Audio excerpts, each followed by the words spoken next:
Hello, everybody, and thank you for tuning in to the Liberty Report.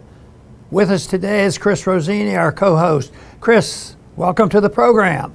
Great to be with you, Dr. Paul. Very good. We're going to talk a little bit about investments today and thinking about how people should and should not invest. And also, we're going to be talking a little bit, and usually this is Friday, and I usually like to take this time to remind our viewers that we work closely as partners with Birch Gold.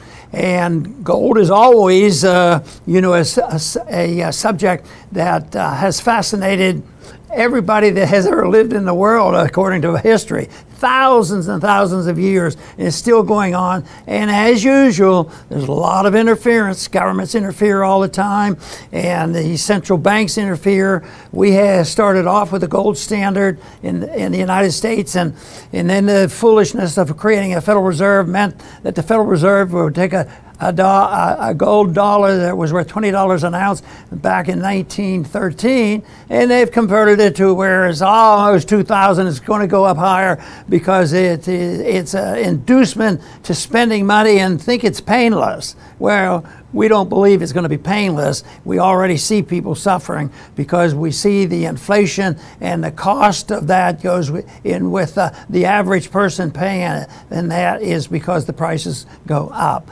So we're interested in that, and I want to invite our viewers, if they'd like to get a little bit of more information from Birch Gold, if you text Ron at 989898, they will send you some information as free, and you can look at it, decide what you'd like to do, see if you want to increase or change what you're doing with gold. But gold has been good throughout history. And right at this particular moment in time, there's a big talk about, will the central banks, including the United States, eventually, just out of necessity, have to go back to sound money? Because the last a bit of relationship to the dollar to gold, we got rid of it in 1971. And I'm amazed it lasted that long, but it's not doing well. And that means there's a lot of anticipation. And you say, well, does that mean the price of gold is going to go up? You know, I don't like to say that, because really the value of gold and the purchasing power of gold is rather stable throughout all history. But the price, the dollar ratio to gold, it's inevitable. So if it was $20 an ounce way back in 1913, it's a lot higher now. So this is the reason that I think that it's good to know as much as you can about gold. So once again, if you text Ron at 989898, you can get hold of Birch, and I can send you some free information.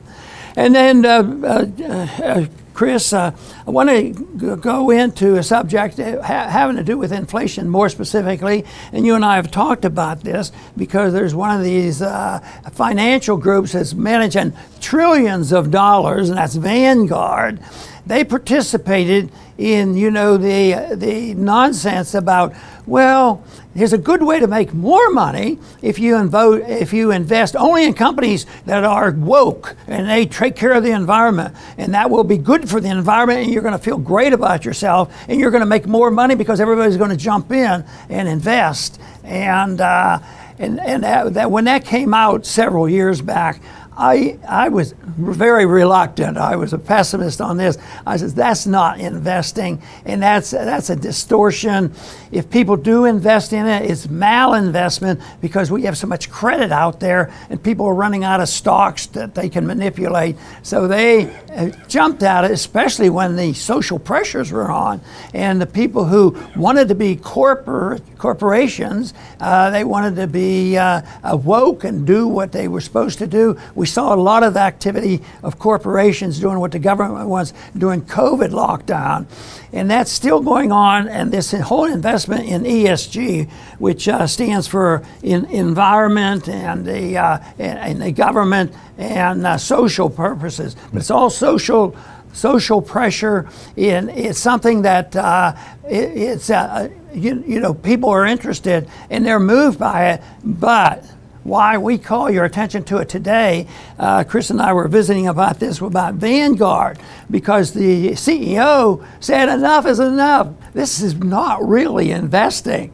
And, it's almost like the king has no clothes, and he's going to be in trouble if he doesn't have any clothes on. So what they're doing now, though, is sorting it out, and a lot of the governments, Europeans, are cracking down, and they're going to force you into it. We've tried to do it. Biden wants to put pressure on these investments.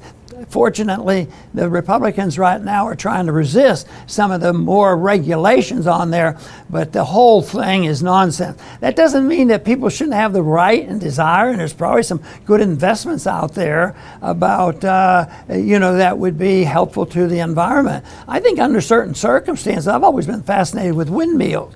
Maybe you're in a rural area, maybe a good windmill wouldn't hurt anything. They did that for a lot of years. So I like that idea, and if there's a benefit, fine. But to force people into and coerce them and punish people if they don't do it, bad news. I call that malinvestment, and now the corporations are waking up. Vanguard is leading the charge and says enough is enough, and several states have removed their funds, including Texas and Florida, and they say, we're not going to invest in these companies just because you say that we can join the woke empire. So I think it's starting to crack. It's going to be rough and tumble. The people who love this opportunity, including the corporations, why they go along with it is always baffles me, and why they went along with all the nonsense in COVID lockdown. Since it doesn't make sense, but it's sort of like mob psychology. We better do it. It'll be bad publicity, and maybe we can make a buck. And yeah, it's true. Maybe they would look good environmentally, and maybe they will make a buck, but they're going to lose a buck too. And that's why we call your attention to what's going on and the announcement by Vanguard. Chris? Excellent, Dr. Paul. Yes, and the momentum seems to be building against this ESG stuff, which is really just politicizing business. Companies make decisions and they're scored. They're giving a score. They love to score. They want to social credit scores, score the companies. It basically is politicizing everything. And that's how it is with the leftist ideology. Everything is political. And, so companies will make decisions not economically based, not based on what consumers want, but based on an agenda. And, as a consumer, that's you have the freedom to make your own economic decisions. That gives you an element of, making your own choices. Well, of course, with the authoritarians, they don't like you having freedom. You'll buy what you're allowed to buy, what these companies are allowed to make, and they're scored based on this agenda, and it's all politicized. And Dr. Paul, you make a great point. You don't have to be against windmills, but their thing is, no, everybody will use windmills. We're going to get rid of fossil fuels. This is how it's going to be. They dictate. It's by decree. This is not how an economy works. This is Soviet-style stuff. And, fortunately, the tide is turning and people are starting to wise up that this is not the way to go. What the Republicans are currently doing now, I think it's passed both the House and the Senate. Of course, it requires a presidential signature, and Biden says he will veto it. He was trying to rein in some of the rules written in 2022, and that's way over the top. The rules allowed to be written. That's not the way you're supposed to legislate, and they do this. And but they're fortunately, even though it should have been automatic, and they should never have had the power to write laws, but there is an additional law and rule passed by Congress a few years back that you can introduce legislation to stop the regulation. They should have come to the Congress to start the regulation, but now the Congress just has this one thing that we can resist. We can resist allowing these regulations to go into effect. Now that rule back there was just a bit ornery, and I think it's sort of more this corporatism, because under COVID, the corporatists, the government says, oh, we're not against First Amendment rights, but the partnerships they had with social media, they did what the government wanted, and if they didn't obey the rules and lock down and fire people and all this, the social media destroyed some of these people's lives. And this is in a way similar, because they want the corporations to obey. Now, this is how they're trying to cover and say, this is not a big deal. So the Biden administration said, to be clear, these rules that the Republicans are trying to get rid of, it's not those rules aren't a mandate. It does not require any fiduciary to make investment decisions based solely on ESG factors. The rule simply makes sure that retirement plan fiduciaries must engage in a risk and return analysis of their investment decision and recognizing that these factors can be relevant to that analysis. That's just more paperwork and adjustment. Maybe it's after the fact they go ahead and do it. No, we're not going to force you to do it. Just a little old recommendation. But, you know, by the way, we have authority to make sure people aren't being cheated by their investment. So we'll just add that in there. It's just a gimmick, but I see it as a further extension of an association between government and big business. And I call it corporatism. And corporatism is not good. It is not free markets, even though you have corporations in one area and government supposedly not doing too much in this other area. It's a dangerous situation, and they're in collusion. So in many ways, philosophically, the fact that Vanguard has stood up to this is very good. And it's good that the states that have resisted being pressured into putting their money into these investment companies, that I think is good. So it's in a way about sort of like COVID. COVID was just so outrageous that people were frightened and terrorized with it, and they went along with it, and they didn't want to look like they were unpatriotic. But enough was too much. And finally, they ran into some problems at schools that they're still trying to sort out. Some monstrous things going on. Essentially, in the schools right now, the teachers can teach what they want, and they can even prohibit and deny the right of the parents to know what they're teaching in those schools. So it is a mess, that collusion. And right now, I would say, once again, Vanguard is moving in the right direction. I also think there'll be more, because it doesn't make any sense. I think this is malinvestment. It's a mistake. They wouldn't do this if the government wasn't involved. And this is encouraged for certain reasons, some of these regulations, but it's also encouraged because of the old-fashioned malinvestment that comes with low interest rates and a lot of credit, and people make mistakes because they're looking for something to do with their money. And so this is a malinvestment that is related to that, but is not exactly the same. The first is the Fed creates the problem, too much credit, low rates, and businesses do the wrong thing. This actually encourages the Fed to print more money, but it also puts pressure on the companies to make investments like this. And these companies that have done it, I think a lot of them have made a lot of money doing this over the years. And that's one reason why I think it's a Ponzi type scheme. A Ponzi scheme is that after a person gets into the market and they're making dividends, they get somebody else to come in and put their money into the account, and they take that money and pay off dividends. That's the classical Ponzi scheme. But this one is, you just get more people to invest in those stocks, and it builds up the wealth of these companies, and they have economic power. And right now, though, they're at a crisis point, because it looks like there's going to be a reversal of this, because, of course, the markets are going to get very, very rocky, and we're going to have a lot of trouble, and they're going to wake up and say, you know, that management of investment by the government, total failure, and maybe they'll include in it, and a contribution by the Federal Reserve has been a total failure as well, and maybe we'll actually even get an audit of the Fed so that we can get rid of it. Chris? From your lips to God's ears, Dr. Paul, maybe someday. Yeah, well, I have no qualms personally with products per se, whether it be solar. I have some neighbors that have solar panels on their roofs. I have a friend who has an electric car. I mean, it's neat. I wouldn't get one for myself, but, you know, I could see the novelty of it. But, you know, these are political products, you know, in my estimation. They're pushed by the government. And the government has, it's not like a company where you have to voluntarily give your money. The government takes your money. There is no voluntary. And then they go and spend it the way, you know, I saw Ford is selling 9,000 electric cars to the government's post office. This is politics. Is that a good economic decision? Government doesn't worry about that. They're just going to take tax money.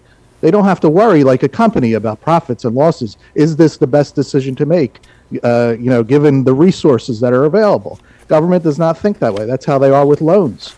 You know, look who government gives loans to. People who in the private life would not get a loan. They're like, no, that's too bad of a credit risk. We cannot do that. That's too big of a risk. So you get it from the government. They don't care.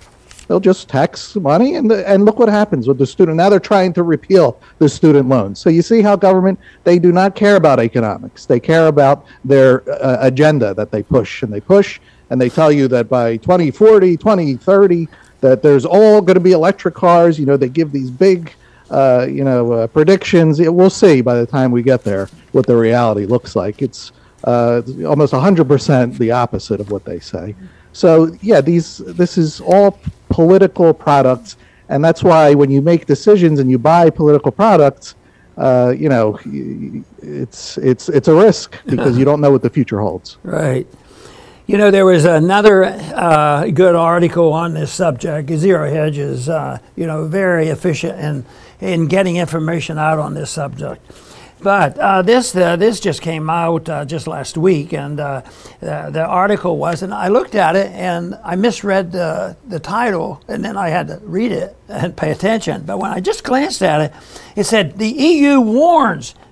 Quote, there is no escape from its ESG environmental madness. Oh, the EU is warning of the danger of it? Well, I thought that's our job. But you know what the warning is if you don't do as we tell you, watch out. We're going to come down hard on you. There is no escape from the government dictating to you. That made more sense than thinking that the EU warns there is a danger. You better watch out. Yeah, they're right. There is a danger, but don't go, you know, getting more involved with the government. This might be a good time for people to stop and think, how do I get away from this government? So it's a system. People are going to continue to look for investments like this, and they know there's a problem with inflation. And whether it's the COVID lockdown or whether this kind of things, it does push up prices. But that's a little bit separate from just the inflation. But it means that it's a combination of things. When COVID hit, we were already in a problem with the Federal Reserve. Prices were going up. The inflation was milder, and but since then it has been getting much worse. There was the natural correction already starting when COVID hit. So we had the correction of the bubble, a much smaller bubble back then 3 years ago, and the correction there was coming, but then the suffering and the penalty of all the regulations added on to it. So you have the devaluation of the currency, but then you have the price pressure on all the regulations. It's a mess. It's more than you know, just the money supply. The money supply, nothing could happen without the money supply going up, but what happens is when you have ESG or you have COVID lockdowns, it makes it that much worse because the market would help correct it if the market you know would operate and try to correct what the Fed's doing temporarily, of course. But if the Fed made a mistake and there's a problem to it, the markets can help a whole lot by if the people in the legislative branch don't add taxes. But if you add on taxes on this, you have the inflation tax and more taxes. But if you allow the market to work, the market actually helps dissolve and get rid of the bubble, because the bubble has to deflate, and that's why they won't let it deflate the old-fashioned way. You know, you just have to allow the payment. You have to go bankrupt, but governments go bankrupt by printing more money and passing out, you know, just paper that has no value. It's in the process. It's very, very dangerous. It's a political danger. There's too much of this misconception. Too many people are still relying on the nuttiness of Austrian economics. I mean, the nuttiness of the Keynesian economics, and find out the delightful answers in the Austrian economists, because they understood this from the beginning, and they're the only ones that can offer us an answer on how to get out of this mess. Chris? Very good, Dr. Paul. I will give my closing statement. Yeah, please pay attention when you make economic decisions. Is this a political product that I'm getting involved in, or is this a market product? If it's political, you're likely going to end up with regret at some point.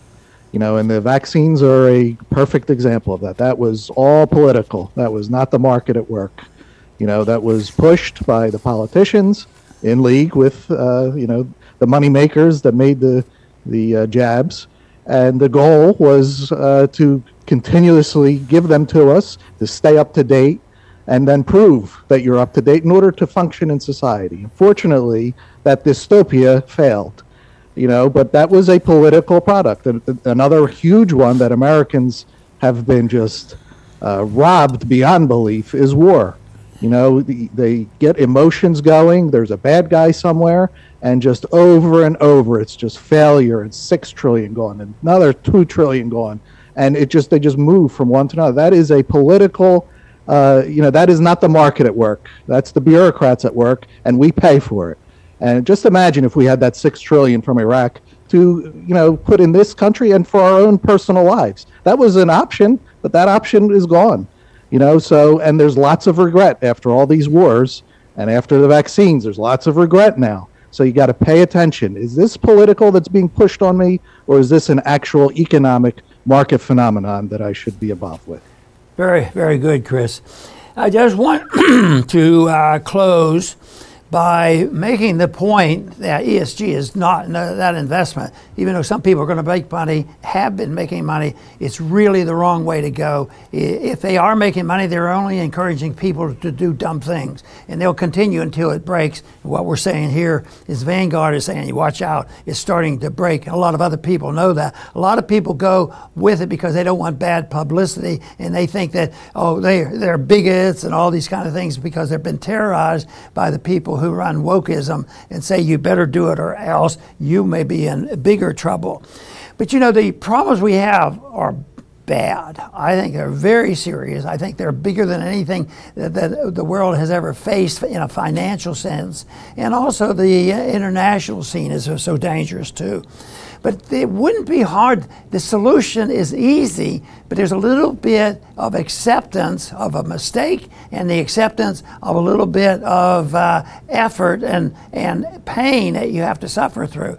Because the one thing that we could do is, you know, accept the Constitution and say, you know, gold and silver has to be legal tender. Nobody can print the money. And that's not complicated. It's just that the people who want to print the money are the big banks and the big corporations, the military-industrial complex, the pharmaceutical industry, because they believe they can get hold of it first. But the middle class pays by it having the inflation. So this whole idea that we need to have paper money because the middle class is going to benefit from it. How else are we going to send them welfare checks? The other thing that we must do if you want the market to help solve these problems is reject the interventionism and the planning of government and through regulations or through the Federal Reserve and the manipulation of credit. And that is, everything has to be voluntary, whether it's social, personal, religious, sexual, whatever. Voluntary arrangements between two people, whether you're the businessman or the customer. Just have an agreement. We come together, and then both sides are happy. But no, the government gets in the middle and writes thousands of regulations, and then interferes with the monetary unit, the measure of the unit of account. They destroy the values because nobody knows what the unit of account is worth. And it wouldn't be hard to have a unit of account, but we're not on the verge of having that happen. The other thing, under today's conditions, there's been so much debt and so much bad malinvestment that liquidation has to come. It is coming. It's coming right now. The market is stronger than the government. The market is in the process of shifting gears and showing that liquidation has to happen.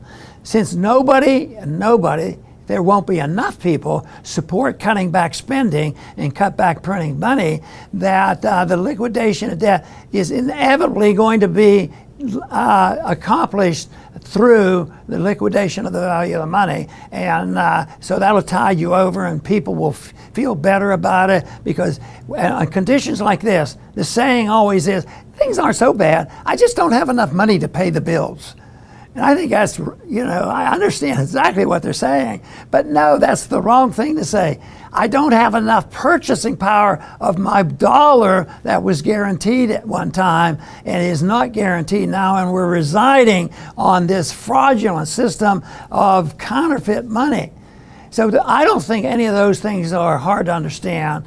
I talked to a lot of young people in colleges, and they had been brainwashed with Keynesian economics, and it wasn't hard to get them excited about this, because it's based on a moral principle, and it's based on a constitutional principle, and it's based on pragmatism of, if you want prosperity. The nations that have followed the greatest amount of free markets and sound money, the more wealth there has been and the more peace. How can you beat that?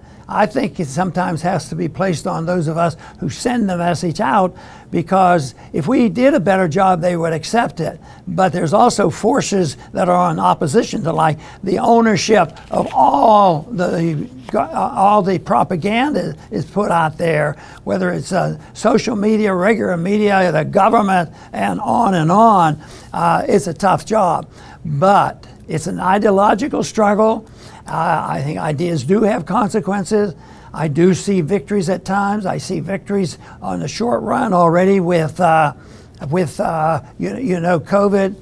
and I see a bit of a victory when somebody that's involved with Vanguard say, enough is enough. This doesn't make any sense. Well, there's a lot of other things that don't make any sense. So the whole thing is, the solutions come with just developing a little bit of common sense, and I think that would be a long way in the direction of solving our problems. I want to thank everybody for tuning in today to the Liberty Report. Please come back soon.